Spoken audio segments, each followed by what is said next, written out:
আসসালামু আলাইকুম এভরিওয়ান, চলে এসেছি আমাদের শখের খামারের আরেকটি ভিডিও নিয়ে। অনেকদিন যাবত আমি খামারে আসি না, অনেক ব্যস্ততার কারণে, কারণ আমার ভার্সিটিতে এক্সাম চলতেছে, সেই কারণে খামার ওইভাবে আসা হয় না।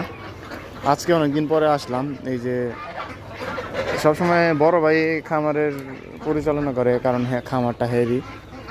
তো আমি আসি মাঝে মাঝে, আইসা ওদের ভিডিও করি, কারণ আমার এইসব পশু পাখির মধ্যে সময় কাটাতে ভালো লাগে। মানুষের চাইতে পশু পাখি অনেক বিশ্বস্ত, তাই আমি সবসময় এগুলোর সময় দিয়ে থাকি। আজকে সকালবেলা উঠা এই যে এইখানে যতগুলা কোয়েল পাখি আছে, এই যে এই 3 র্যাক পুরোটাই কোয়েল পাখি।